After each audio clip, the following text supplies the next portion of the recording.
How many hours, days, or even years have you spent looking in the mirror and questioning your role in your marriage or relationship's end? Did looking internally for some sort of resolution leave you with more questions than answers? Today, I'm going to help you discover how truly understanding yourself at a core level can pave the way for healing and growth. So whether you're navigating the aftermath of a breakup or preparing for a new beginning, let's uncover the truth together. In this video, I'm going to help you understand some of the predictable strengths that come with your core temperament, as well as some of the predictable challenges, and give you a couple of tips of how to manage those things. Okay, so let's talk about some of the strengths and challenges of the C temperament. C stands for comfort and connection, and one of the most predictable strengths of a C is their ability to create comfort. When in a good spot, especially, C's are really good at proactively interacting with their environment in a way to create and make it comfortable. This strength of creating comfort also comes hand in hand with one of the most predictable challenges for the C brain. This really depends on how healthy or unhealthy the C is. When you've got a healthy C, and if you're a healthy C, then the C's energy and this natural motivation for comfort shows up as this ability to create a comfortable environment for themselves and other people. When a C is unhealthy, or when a C is in an unhealthy place, then the challenge shows up instead, and C's can become motivated and driven by avoiding discomfort instead of creating comfort. When a C gets into this habit or trap of avoiding discomfort, then they start avoiding any situation that they think is going to be uncomfortable. And so their world can get smaller and smaller and smaller because they're just looking for snakes in the grass and trying to avoid anything that they think might make them uncomfortable. The second C strength that I'd like to talk about is the fact that C's are very plugged into the emotional environment. C's almost have a sixth sense emotionally. When Sydney was little, like 18 months, 2 months, when we would go by those dairy farms, she would just cry because she has a really powerful smeller.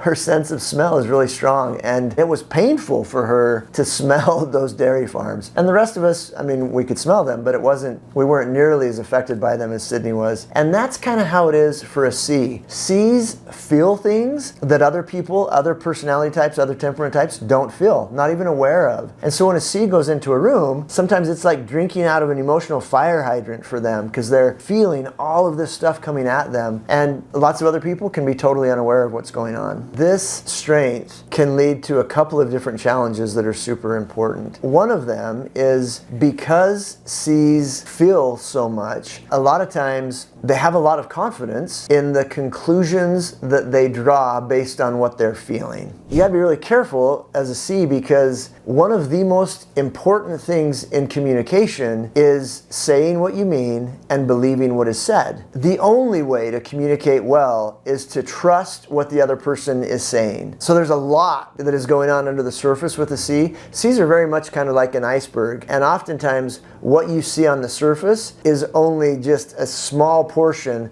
of what's going on under the surface. We all tend to think that other people think the way that we think and do things for more or less the same reasons why we do them. And so lots of times C's are constantly trying to figure out what's not being said, and if they're feeling something, then they can think that what they're feeling and the interpretation that they're assigning that is more accurate than what the other person is saying. And that's a real trap, because one, it's insulting to the other person and typically leads to them feeling misunderstood and invalidated. And it also puts you in a position where you're expecting yourself to mind read, or you're giving credence to mind reading instead of trusting what's being said. Okay, so now let's talk a little bit about the O temperament. So O stands for optimism, and one of the strengths of the O is their natural desire and their willingness to prioritize fun. It's actually a really important contribution that O's make to society. O's are willing to put effort into doing fun things. This leads to a predictable challenge of the O brain as well. O's have a really hard time planning, and part of that is because this drive that O's have to be enjoying themselves and their willingness to prioritize fun leads the O to live in the present. And one of the main reasons why they live in the present is because of this drive to be enjoying themselves and have pleasant emotions. So it becomes really important for me to be enjoying myself right now. And if you're not an O, this probably sounds really stupid, but even like, in the morning, I'm an O. And this is a conversation that we have lots at my house. My wife will ask me, hey, what do you want to have for dinner tonight? And it's like,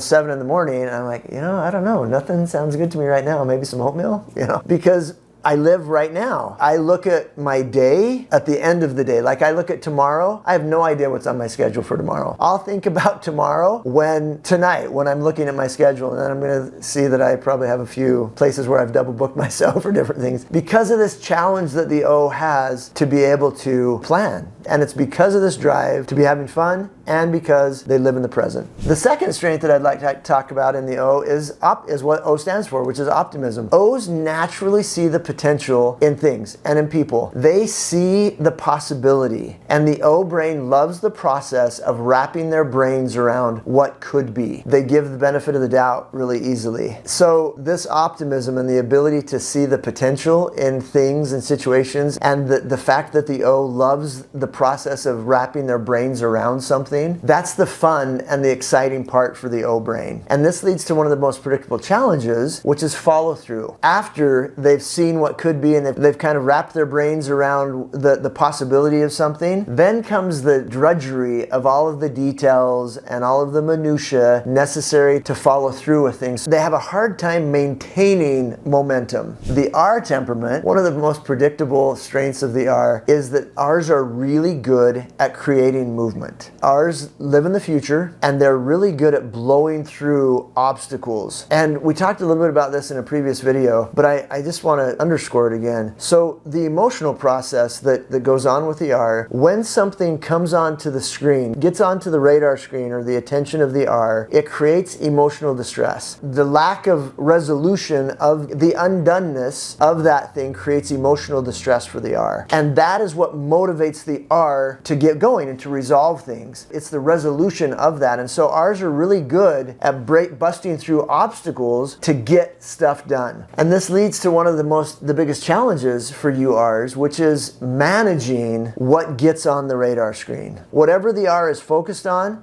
gets all of the R's attention. It's 100% focus. And so it can be really challenging for the R to manage what has the ability and what doesn't have the ability to get on the screen, your screen, the radar screen of the R. Relationally, this can be kind of difficult because when you're in a relationship with an R, sometimes it can feel challenging to get on the screen of the R. Because if, again, whatever the R is doing has all of the R's attention, and so sometimes you can feel like you're yoo-hoo, trying to get the R's attention because they're so focused on what they're focused on, and they tend to be oblivious to whatever else is going on. The next strength that I would like to talk about for the R is the fact that almost everything that comes in the R brain comes out of the R mouth. And so you hardly ever have to wonder where you stand with an R. There are 3 things that the literature has shown to produce trust in a relationship. And those 3 things are predictability, balance of give and take, and openness or vulnerability. And openness or vulnerability is defined as what percentage of what goes on inside of me do you have access to? And the higher that number, the higher the level of trust. The lower that number, the more my brain has to try to figure out what's going on back there. And R's are naturally line up with that openness variable because they almost always share what's going on. And this leads to a very predictable challenge, which any of you R's, I'm sure, have dealt with, and that's the fact that they don't have any filter. And so it can be really difficult to bite your tongue, to not say things that you later regret saying because the R has a really difficult time.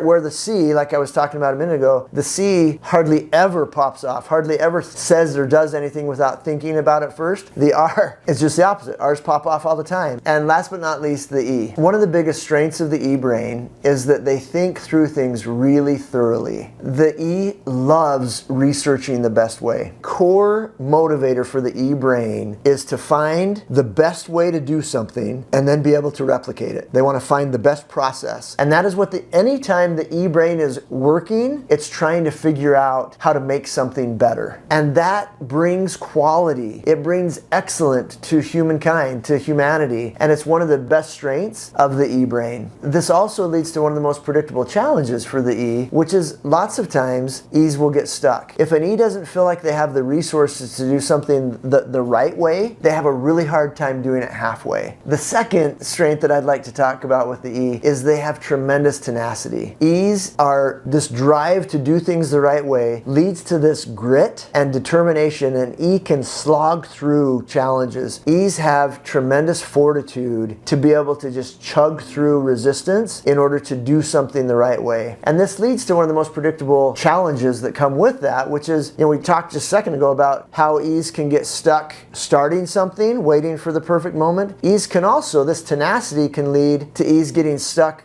doing something far longer than it's healthy. And so frequently E's will end up in jobs that they probably should get out of, or relationships that they probably should get out of. They can end up doing something and having a really hard time letting it go because they just have this grit of like, no, I can do this and I can make it work. And so a lot of times they'll get stuck staying in something for far too long. So at this point in your life, when you're trying to get your feet back under you again, and you're trying to figure out how to move forward in your life, and not only to move forward, but also to figure out how to thrive so that you can be healthy and happy in your life and in your future relationships, it's the perfect time to really get a good understanding of yourself and how your brain ticks, and also a better understanding of those around you. So understanding some of these predictable challenges, some of these predictable strengths and challenges of your temperament and of the other temperaments dramatically empowers you to be able to heal more effectively from what you've gone through and to step into the person that you want to be and that you're trying to become. Hopefully you've watched this series. If you haven't seen the other videos on core and coping with divorce and heartbreak through a core lens, please watch the other videos. Certainly if you haven't taken the assessment yet, take the assessment to find out where you are. And if you want to really learn more about core, there's a link below to get the book. You can get it on Amazon. You can find out all you want to know and more about core. And also, if you're at a point in your life where you feel like you're ready to really take control of your life and take the reins of your future, then book a discovery call with me and find out if our Core Connections program is right for you. We've developed this program. Core is one of 7 principles that are research-based principles that make up the Core Connections program that are necessary in order for your life and relationships to go well. Again, there are lots of things that are great to know and lots of things that are helpful, but there are some things that if they're not going well in your life and in your relationships, your life and relationships will not go well. And that is what the Core Connections program is on. And so in the program, and you can learn more about it, but we keep it to groups of 10 people that we work with very closely and help you not only learn what you need to do